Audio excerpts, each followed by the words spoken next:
नमस्कार दोस्तों, quantum mind के एपिसोड नंबर 17 में मैं डॉक्टर दयानंद देवमोरे आप सबका स्वागत करता हूं।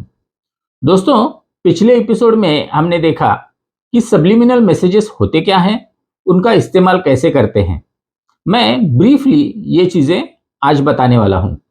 सब्लिमिनल मैसेजेस मतलब हमारे सेंसेस को जो बातें समझ में नहीं आती, जो वाइब्रेशन समझ में नहीं आते, वो क्रिटिकल फिल्टर को भी समझ में नहीं आते, उन पे लॉजिक नहीं लगाया जाता और वो डायरेक्टली सबकॉन्शियस माइंड में चले जाते हैं। इसलिए वो मैनिफेस्ट हो जाते हैं। तो आपको शायद ये क्वेश्चन आया होगा दिमाग में, क्या सब्लिमिनल मैसेजेस से हमें डरना चाहिए? इतना भी नहीं।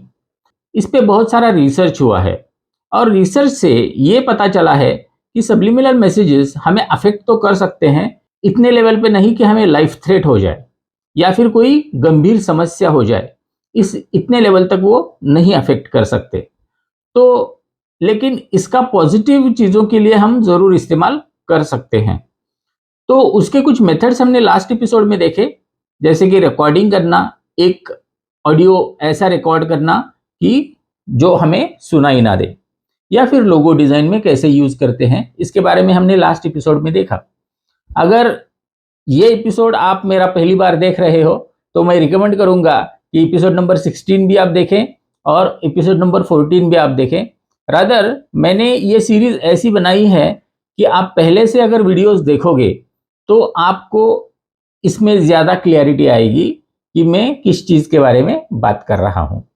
तो दोस्तों, सब्लिमिनल का यूज़ कोई भी टेक्नोलॉजी का यूज़ किए बिना हम कर सकते हैं। कर सकते हैं। हम जब मुंह के मुंह में बोलते हैं, जो दूसरे को सुनाई नहीं देता, वो भी सब्लिमिनल की कैटेगरी में ही आता है। तो इस मेथड का यूज करके हम छोटे बच्चों में बदलाव ला सकते हैं। इस मेथड को बोला जाता है स्लीप टॉक। हमें करना क्या है? बहुत बार हमारे बच्चों में, जिनकी उम्र 13 साल से कम है, उनमें कुछ बदलाव चाहते हैं। शायद उनमें कुछ मोबाइल एडिक्शन हो, या कंसंट्रेशन की कमी हो, या फिर कॉन्फिडेंस की कमी हो, इंफीरियरिटी कॉम्प्लेक्स हो। तो इन चीज़ों के लिए हम इसको इफेक्टिवली यूज कर सकते हैं। तो इसकी प्रोसीजर क्या है? इसका टाइम ये बहुत इंपॉर्टेंट है। जब बच्चा सो जाता है, उसके सो जाने के बाद ये मेथड करनी है। मतलब वो जब जग रहा हो तब ये मेथड नहीं करनी है। उसके सो जाने के बाद जो व्यक्ति उस बच्चे के सबसे ज्यादा करीब है, वो चाहे उसकी माँ हो या फिर पिताजी हो, वो उसके साथ सो जाएं और उसके कान में धीरे से, मतलब ऐसे हमें ऐसे वाइब्रेशंस क्रिएट करने हैं जो कि सुनाई ना दे। हम बोल तो रहे हैं लेकिन सुनाई ना दे, ऐसे हम मुंह के मुंह में हमें बोलना है। तो क्या बोलना है? उसके कान में जो भी हम उससे चाहते हैं वो चीजें उसके साथ बोलनी है। जैसे कि तुम स्कूल में जाते हो, तुम्हें स्कूल में जाने में आनंद आता है, तुम्हारे बहुत सारे दोस्त हैं, तुम्हारा पढ़ाई में कंसंट्रेशन बहुत अच्छी तरह से होता है, तुम्हें पढ़ाई करना बहुत पसंद है। इस टाइप की चीजें उसे बोलनी है। उसे क्या नहीं करना चाहिए वो नहीं बोलना है। जैसे कि तुम मोबाइल पे नहीं खेलते हो, ऐसे नहीं बोलना है। उसकी जगह पे उसने क्या करना चाहिए, ये बातें उसके कान में बोलनी है। और आपको रिजल्ट 2-3 दिनों में ही दिखाई देगा कि उसके बिहेवियर में कंप्लीटली चेंज आ जाएगा। दोस्तों, ये मेथड मैंने बहुत लोगों को बताई है और बहुत लोगों को इसका परिणाम मिला है। तो आप भी ये मेथड ट्राई कर सकते हैं। कितनी देर तक करनी है? 4 से 5 मिनट तक, ज़्यादा नहीं। तो दोस्तों, सब्लिमिनल के बाद ट्रिलिमिनल और ट्रांसलिमिनल ये भी कॉन्सेप्ट्स हैं जो अभी फिलहाल डेवलप हो रहे हैं। तो उनके बारे में मैं ज़्यादा बात नहीं करूँगा। अगर आपको उसके बारे में कोई एपिसोड चाहिए तो भी मुझे आप बताइए, उसके बारे में भी हम एपिसोड्स बनाएंगे। हम इसके बाद जाएंगे कि लॉ ऑफ अट्रैक्शन का यूज़ करने के लिए आपने देखा होगा कि बहुत सारे वीडियोस यूट्यूब पे पड़े हैं। आपको कभी कभी कंफ्यूजन होता होगा कि ये वीडियो देखूं या ये वीडियो देखूं, और इनमें से कौन सा वीडियो अच्छा है, और ये मेथड करूं या वो मेथड करूं। इसके लिए मैंने आपका कंफ्यूजन दूर करने के लिए लॉ ऑफ अट्रैक्शन के सभी मेथड्स को अलग अलग कैटेगरीज में डिवाइड किया है, और मैं वो आपको कैटेगरीज और उसका क्लासिफिकेशन बताने वाला हूं, कैसे उसको इस्तेमाल करते हैं, उसके रिजल्ट क्यों आते हैं, क्यों नहीं आते हैं, इसके बारे में मैं विस्तार से बात करने वाला हूं। उसके लिए आज पहली कॉन्सेप्ट मैं आपको समझाने वाला हूं, और वो है लॉ ऑफ अट्रैक्शन हम दो चीजों के लिए इस्तेमाल करते हैं। पहली चीज है जिसमें हमें कुछ बदलना है, या फिर हमें कुछ प्रॉब्लम है और वो प्रॉब्लम को सॉल्व करना है, यह पहला ऑब्जेक्टिव है। और दूसरा ऑब्जेक्टिव होता है मुझे कुछ बदलना नहीं है, मुझे प्रॉब्लम सॉल्व नहीं करना है, मुझे ये चाहिए, घर चाहिए, कार चाहिए, पैसा चाहिए, राइट। मतलब दो चीजें हैं, एक तो कुछ बदलना है जो लाइफ में चल रहा है उसे मुझे बदलना है, या फिर प्रॉब्लम को सॉल्व करना है, और दूसरी बात प्रॉब्लम को सॉल्व नहीं करना है, मुझे ये नए से चाहिए। इन दो चीजों के लिए लॉ ऑफ अट्रैक्शन यूज किया जाता है। उसमें से सबसे पहली चीज के बारे में हम बात करते हैं, जिसको बोला जाता है कि मुझे प्रॉब्लम है और वो प्रॉब्लम को मुझे बदलना है। तो इसके लिए हमें दो चीजों का ध्यान रखना बहुत जरूरी है। अगर मेरा ये लेक्चर आपको समझ में नहीं आता किसी भी टाइम पे, तो आप मेरे पहले वाले वीडियोस एपिसोड 1 से देखिए, तो आपको सब समझ में आ जाएगा। दो बातें सबसे जरूरी हैं। सबसे पहली बात है क्रिटिकल फिल्टर, और दूसरी बात है कोर वाइब्रेशंस। तो आज हम कोर वाइब्रेशन पे थोड़ा बात करते हैं। कोर वाइब्रेशन मतलब ऐसे वाइब्रेशंस जो हमारे सबकॉन्शियस माइंड में होते हैं, जिनसे हम वाइब्रेट कर रहे हैं, और इसकी वजह से हमारे लाइफ में ऑटोमेटिकली चीजें हो रही हैं। जो भी हो रहा है वो कोर वाइब्रेशन की वजह से हो रहा है। ये कोर वाइब्रेशन कैसे बनते हैं? हमें हमें बचपन से जो भी पढ़ाया गया है, जो भी सिखाया गया है, जो भी बताया गया है, या फिर हमारे आजू बाजू में जिस टाइप के लोग हैं, उनकी वजह से हमारे कोर वाइब्रेशंस डिसाइड होते हैं, जिसको बिलीफ सिस्टम भी बोला जाता है। बिलीफ सिस्टम हम सबका होता है। जैसे कि आप अगर ब्रूस लिप्टन इस ऑथर को सुने, तो उन्होंने कहा है कि हमारे लाइफ में जो भी होता है वो बिलीफ सिस्टम के कारण होता है। मतलब हम किन चीजों पे विश्वास रखते हैं, वही चीजें हमारे लाइफ में आती रहती हैं। तो क्या होता है ये बिलीफ सिस्टम? क्या इसको बदला जा सकता है? अगर बदला जा सकता है तो कैसे बदला जा सकता है? इस बिलीफ सिस्टम की वजह से हमारे लाइफ में बहुत से प्रॉब्लम आ रहे हैं।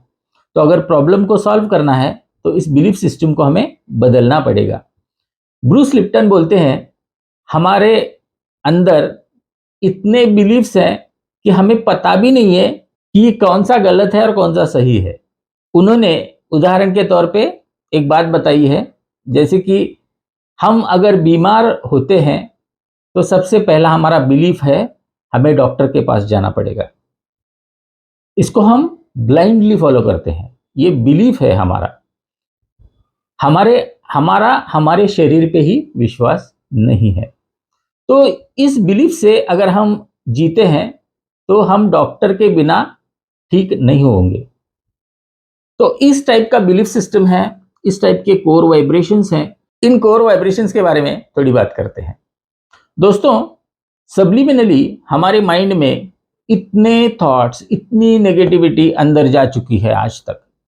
जैसे कि मैंने पिछले एपिसोड में बोला था कि हमारा सबकॉन्शियस माइंड एक डंपिंग यार्ड बन गया है, जहां पे 20 लाख बाइट्स अंदर जा रही हैं, और उनमें से 2000 बाइट्स प्रोसेस हो रहे हैं और बाकी सब डंप किए जा रहे हैं। क्या हम उन नेगेटिविटीज को क्लीन कर सकते हैं? जैसे कि हम रोज नहाते हैं। क्यों नहाते हैं? क्योंकि हमारे शरीर पे धूल, मिट्टी या फिर पसीना, इस टाइप की गलत चीजें जो भी हमें नहीं चाहिए, ऐसी चीजें हमारे शरीर पे होती हैं, और उनको धोने के लिए हम नहाते हैं। आप कल्पना कीजिए कि अगर आप आपके जन्म से अब तक नहाए ही नहीं होते तो क्या होता? शायद आपका शरीर बीमारियों से भर चुका होता। तो हमें रोज नहाना पड़ता है। हमारे सबकॉन्शियस माइंड में भी हर रोज हम सब्लिमिनली इतने सारे नेगेटिव वाइब्रेशंस ले रहे हैं, लेकिन क्या हमने हमारे माइंड का बाथ कभी लिया है?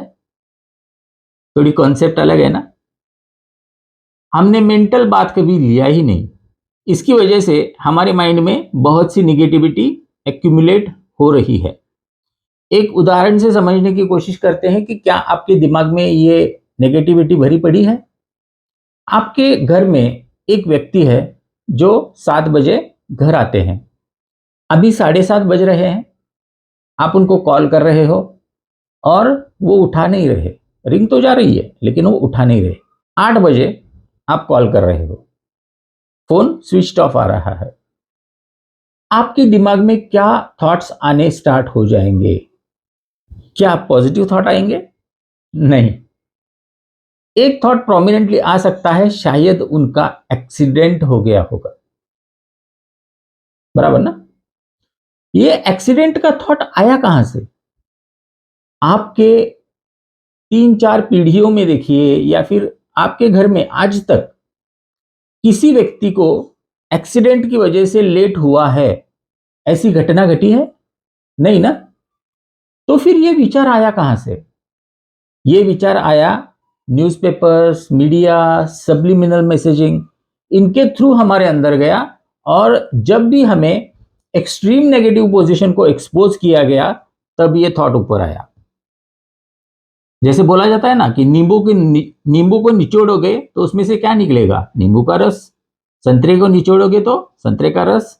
वैसे ही किसी भी आदमी को एक्सट्रीम नेगेटिव पोजीशन को अगर एक्सपोज किया जाए, मतलब उसको निचोड़ा जाए, तो उसमें से क्या बाहर निकलता है? उसके अंदर जो पड़ा है वही बाहर निकलेगा। तो आपके दिमाग में क्या पड़ा है, ये एक्सट्रीम नेगेटिव सिचुएशन में आपको समझ में आता होगा कि आपके दिमाग से कौन से विचार बाहर निकलते हैं। तो दोस्तों, हमें अगर कोई प्रॉब्लम्स हैं तो इन नेगेटिव थॉट्स की वजह से हैं जो सबकॉन्शियस माइंड में है। और उनको क्लीन करने के लिए क्या करना पड़ेगा, क्या मेथड्स हैं उनको क्लीन करने के लिए, इसके बारे में हम बात करेंगे अगले एपिसोड में। मैं अगले एपिसोड में कौन से मेथड्स यूज किए जाते हैं सबकॉन्शियस माइंड को क्लीन करने के लिए, उनका क्लासिफिकेशन बताने वाला हूं। सभी मेथड्स एक ही वीडियो में मैं एनलिस्ट करने वाला हूं, उनको बाद में मैं एक्सप्लेन करूंगा। तो आज का एपिसोड आपको कैसे लगा? अगर अच्छा लगा हो तो इसको लाइक कीजिए और अपने दोस्तों के साथ इसको शेयर कीजिए। और अगर मेरा चैनल सब्सक्राइब नहीं किया है तो चैनल को सब्सक्राइब ज़रूर कीजिए, क्योंकि ये free law of attraction class है। यहाँ पे ऐसी इंफॉर्मेशन दी जाती है जो शायद आपको बाहर किसी भी यूट्यूब चैनल पे नहीं मिलती। तो दोस्तों, आज के लिए इतना ही। फिर मिलते हैं अगले एपिसोड में। तब तक के लिए थैंक यू।